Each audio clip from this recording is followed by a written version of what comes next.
I realise I'm in the way of the coffee break, so I'm going to keep a very close eye on time. I'm here to talk to you today about influencing your customers' path to purchase and how you can address some of the blind spots that you might have. Am I pressing the right button? Green. Lovely. So I work for a company called Mapp Digital. We are a marketing technology vendor. Our aim is to help our customers to use data to drive efficiencies and improvements to their digital marketing, especially in the areas of email, SMS, push notifications, display, and so on. And just a quick bit about me. So I go by Howe. I know it says Andrew up there, but I've always gone by Howe. I am Mapp's Digital Marketing Services Director. My role is about helping our customers to connect with their consumers, with their customers in the best possible way. And we do that using the functions that report to me, so data services, media planning and buying, and strategic consulting.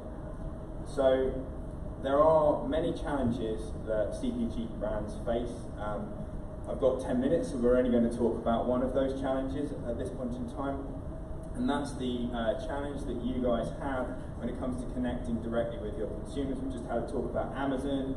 Amazon own that point of connection, that point that would, in other industries, be an opportunity to maybe drop a pixel, maybe have some kind of first-party data collection. And so that's a real challenge at the moment for CPG brands. I'm kind of going to liken it to the challenge for a socially awkward English guy at a networking event. So there are a number of strategies that socially awkward English guys have at networking events to overcome this. First, it's mortifying to approach someone that you've never spoken to before. I find it very difficult. So the best strategy is to get an introduction. So I can get someone to introduce me, it's a way less awkward way to start that conversation. Then it's about having something of value to say. So whether that is discussion around a shared topic, maybe it's an amusing anecdote, maybe it's adding something of interest or even something that's inspiring. And then finally, once I've actually managed to make a connection with someone over a conversation, it's about remembering who I spoke to, who they work for, what the context of the conversation is, so that the next time we talk, it's a lot less awkward, it's a lot more of a relationship that we're building. And I think that there are a lot of analogies when it comes to how CPG brands can connect with their audience. And so I'm going to talk about an example from a company called Flora. They're a Unilever brand. Flora sell healthy alternative to butter. So the campaign that I'm going to talk to you about today is about a 21-day challenge to lower your cholesterol. And so talking about how did Flora in this particular campaign do the introduction? Well, there's everyone's going to be very expert on the areas of paid search, organic search, display. These are all well-known mediums to get an introduction, to get in front of your consumers. I want to talk very briefly about, I think, a very underutilized channel, which is targeted email.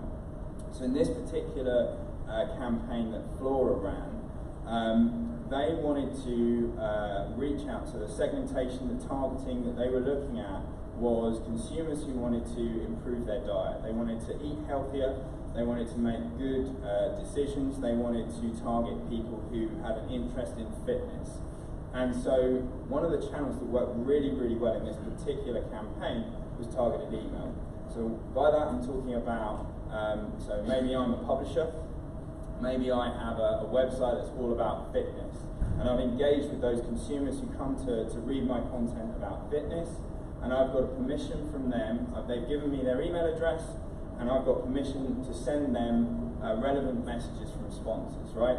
So Flora were able to find a whole bunch of different lists to send the Flora messaging to on an email about this campaign, about lower your cholesterol in the next 21 days. And this proved to be a hugely successful part of the overall media strategy for this campaign.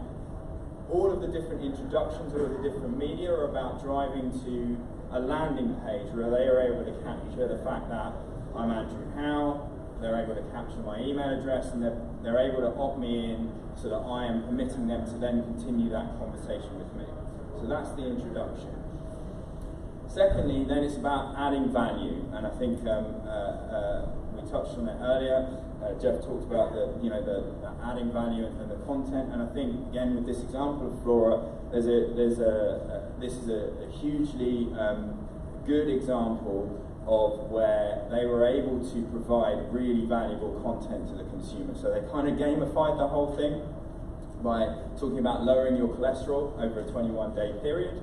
They also added a huge depth of content. So if you're a bit nerdy like me, I like the science behind these things. So there was lots of content about understanding what cholesterol is, how it affects you. There were pages and pages of this. So what they were doing is they were really adding value to the relationship that they were engaging their consumers in. These were people that put their hand up and said, hey, I am interested in eating healthier, in being fitter, in improving my well-being. And they were adding a whole bunch of value to that conversation. So once they've started that conversation, the really important thing is about continuing that conversation in a way that says, hey, I remember we were talking about this already. So if I signed up to this 21-day program on the 1st of the month, on day 7, I'm 1 week into this program. And so the next communication from Flora was like, hey, you're a week in, here's some of the things, here's some more really interesting content. But also, we're recognizing the fact that you signed up as Andrew and we're emailing you as Andrew, and that you are interested in this, but also we're going to make a note. So it's personalizing it, and it's reminding them that they're caring and they're interested in it. And again, come the end of it, 21 days in, another communication, how did it work out for you? So again, really, really, really valuable, and really engaging the consumers in the right way. There was, and there always is, more opportunity to personalize. So if on the data capture page, that landing page that all the initial media was driving to, maybe you could have found out, are you one of the more nerdy ones of our audience? Do you like more of the science content, or are you more about the diet program and how this can fit into an overall fitness regime? So there could have been more, and obviously that can be looked at for future campaigns. Some stats. So there were 600,000 people that actually saw this campaign, 162,000 that clicked on it. I know I'm in the US, so these numbers might not seem that big, but in the UK these seem pretty big to us.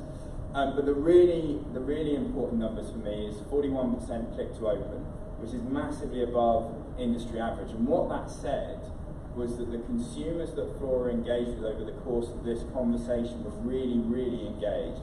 They really enjoyed the content, and they're interested in hearing more. And then 27,000 people then put their hand up and said, I want to continue having this conversation with your brand. This was people who opted in to continue receiving communications from Flora moving forward, which I think is really powerful. So, key takeaways. Take control of the conversation with your consumers. I have a bit of a publishing background, and the phrase was always content is king, but I still believe this to be very, very true. And then make it personalised and relevant. So we talked about getting people capturing that data. Once you've captured that data, that's the key data to then use and personalise your communications with the audiences moving forward. And then finally, if you see a slightly awkward looking English dude knocking around, please come and introduce yourself and introduce him to other people. I hear he's got a great chat around American style barbecue, whiskey, gaming, and work culture.